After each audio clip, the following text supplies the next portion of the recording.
It ended with a sound that my logic simply cannot explain. Hello. If you found this video, nice to meet you. My name is Gabriel. I'm a software engineer, working with data and systems development. To be completely honest with you, I've always been an extremely logical man. Skeptical, focused only on things I can test and prove through lines of code.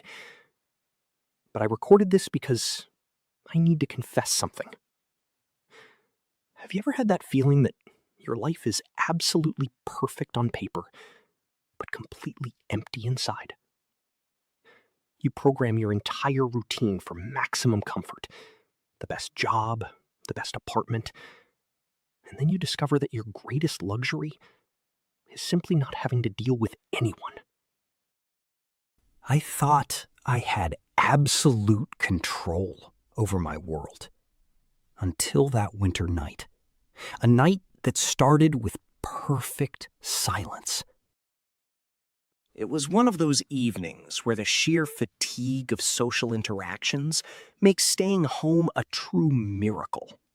I was sitting right here in this armchair, comfortable clothes, a simple but flawless dinner, and a glass of excellent wine.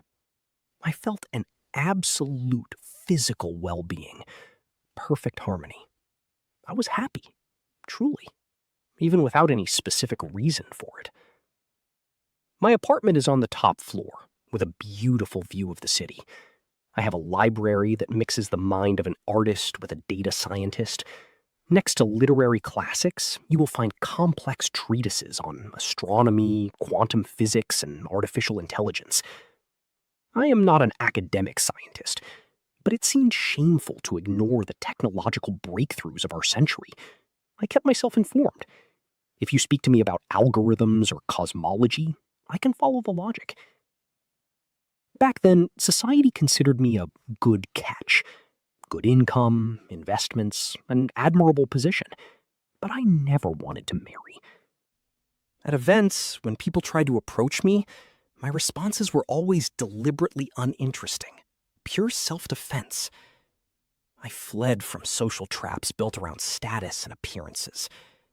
Whenever I felt too welcome in a house, I just stopped attending. Many thought I lived a life of secret, wild nights to avoid commitment. But it wasn't that at all. A simple matter of taste. I simply ignored love. The love described in dramas and romances. I easily consoled myself by thinking about the trouble passion usually brings. But society has this obsession with arranging our lives. In my circle, they decided all on their own that I was in love with Ian. She's a young influencer, recently widowed, 25 years old, with an immense fortune. The world married us by its own authority, deciding we were the perfect match for high society events. And she accepted it, already acting a bit like my official fiancé. To be honest, I was already finding her presence slightly tedious. That very night, I was supposed to go over to her place for wine, but after dinner, pure laziness took over. I looked outside, saw the chaotic traffic under the cold rain, and recoiled at the idea of getting dressed and leaving. I started inventing excuses to myself. The truth was, I wasn't the least bit in love. And that's when, just as I was drifting off to sleep, my phone vibrated on the table. A message from Anne. Immediate bad mood. She was demanding I keep my promise. I thought to myself, what pleasure is there in crossing the city in the rain when I have perfect wine right here? No, I wouldn't go. But a vague remnant of politeness made me hesitate. I looked at the closet, but a sudden despair hit me. I chose to stay. However, my conscience weighed heavily. I needed to send an apology message, fabricating a headache or a last-minute emergency.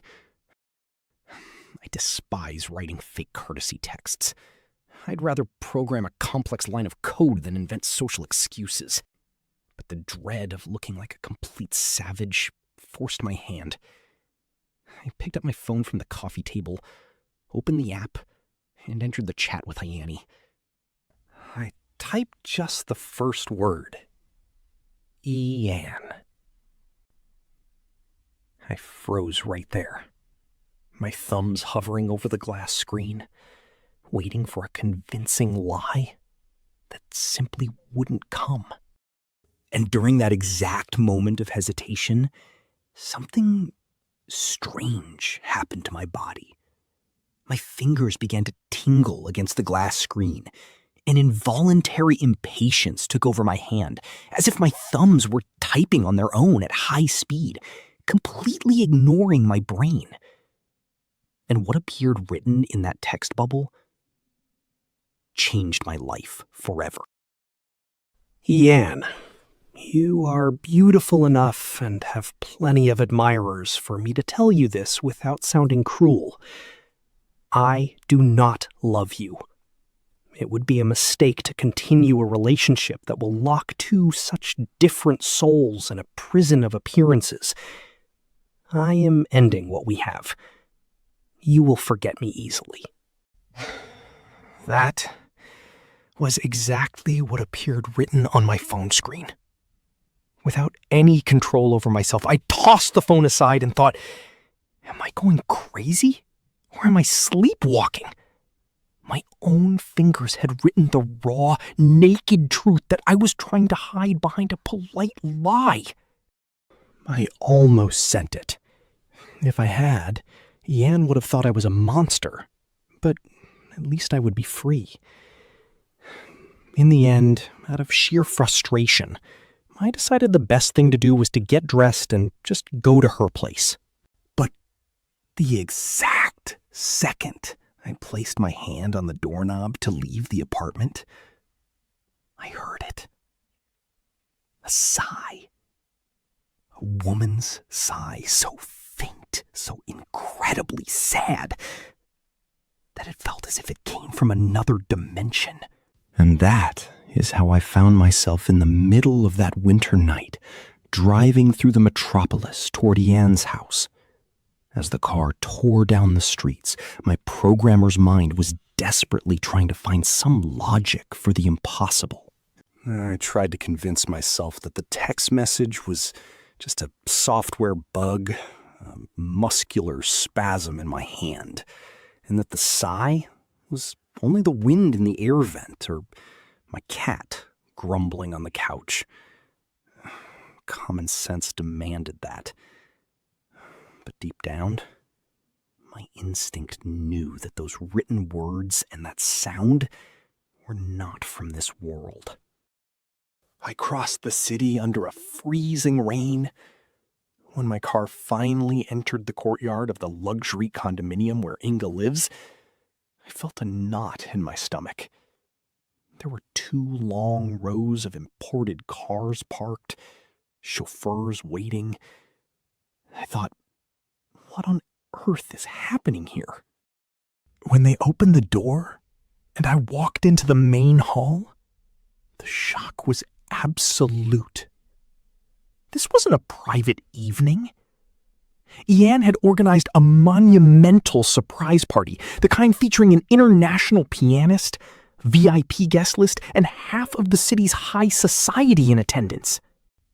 Do you want to know what the worst part was? Since I thought it was just a casual date, I went dressed in a dark jacket and a turtleneck. Everyone around me looked like they had just stepped off a red carpet. Men in tailored tuxedos, women covered in jewelry and high-fashion gowns. I was a bizarre black dot in the middle of that white and gold ballroom. As soon as Yan saw me, she let out a little shriek of delight. She tried to act playful, pretending to be angry about my delay, and came straight toward me. She extended her flawless little hand and barked, "You are so late, Gabriel! And what are those clothes? Well, your punishment is that you missed the opening act." I just muttered some convenient excuses, dying of embarrassment over my outfit and desperate to find a dark corner to hide in. I tried to escape the center of attention. I felt completely out of place with my casual clothes among so many dressed-up people. I managed to walk over to a smaller area, a sort of lounge integrated with a winter garden filled with exotic plants. I stood there, leaning against the doorframe, observing the main hall. Ian's house is the pinnacle of bourgeois ostentation. Gold-trimmed walls, furniture upholstered in imported fabrics, monumental crystal chandeliers. A portrait of her, painted by a trendy European artist, shone on a prominent wall. Don't get me wrong, everything there was beautiful and cost millions, but it lacked character. It lacked personality. If you took Ian out of there, that place could easily be the lobby of a private bank, the reception of an elite law firm, or the suite of an international hotel. It was a soulless luxury. The women struck mathematically calculated poses for photos, wearing frozen smiles. I looked at all of it the same way someone looks at a fashion catalog or a social media feed on mute. A visual pastime. Nothing more. At least, since the rumor of my supposed marriage to Ian had already spread, the mothers of wealthy heiresses had stopped hunting me down. I was a man classified by the social system. I didn't need to police myself anymore. It was right there, standing at the door of that winter garden, that I ran into Elian. He's a foreigner of European origin whom I used to cross paths with at my club, but nobody knows exactly what he does for a living. An extremely peculiar man. He has sharp, cold features, almost as if they were sculpted in ice, with blonde hair so light it looks like silver. But what truly caught your attention were his eyes, a deep, piercing blue. Most of the time he seemed detached, but when he looked at you, it felt as if he were seeing right through your skin, or far beyond human reach. Elian lives in the same social circle as mine, but he is a complete enigma. Nobody has ever crossed the threshold of his apartment. They say he spends sleepless nights on top of his building with high-powered telescopes, being an obsessed enthusiast of simulation theory, quantum physics, and sciences that discuss consciousness outside the material body.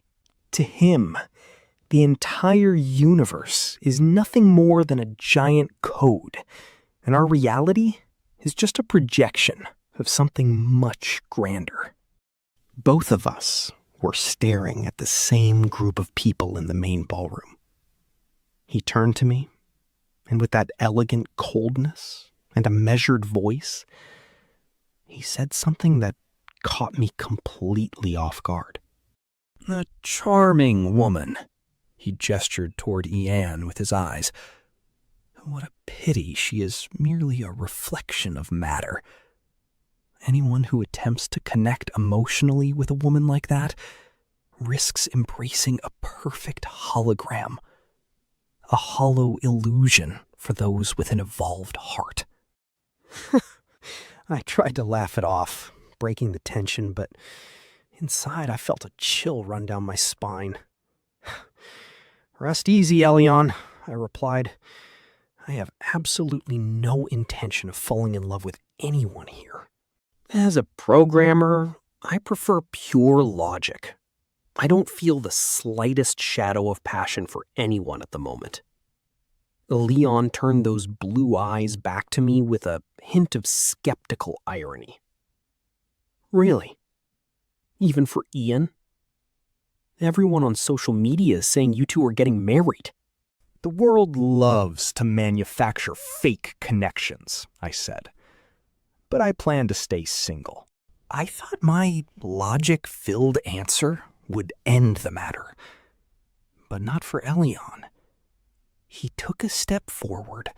That elegant detachment vanished, and those blue eyes flashed in a way that completely froze me. He stepped closer and whispered, "You do well, Gabriel. Do not anchor yourself to any projection of this material reality. Remain free for the true connection. The real consciousness might come to visit you very soon, and you could regret it for all eternity if you made the wrong choice here." Before I could ask him anything, he checked his watch, said he was late, and vanished into the crowd. Immediately after, Jan pulled me by the arm, laughing, and handed me a drink.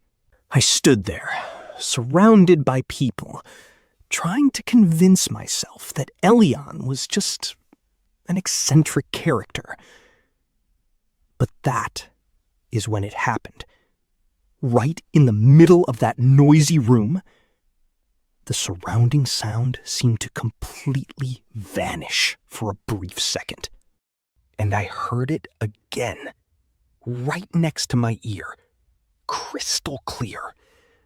That exact same female sigh, deep, sorrowful, and profound, that I had heard back in my apartment.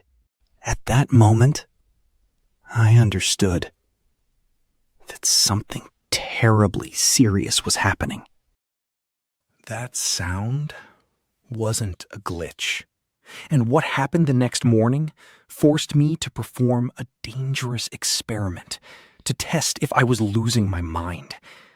To understand how this sigh rewrote my entire reality and to see the face that appeared on my monitor, you need to watch episode 3. Sign up now. Leave a comment. Do you think Elion is right? Or am I going crazy? See you in the next monologue.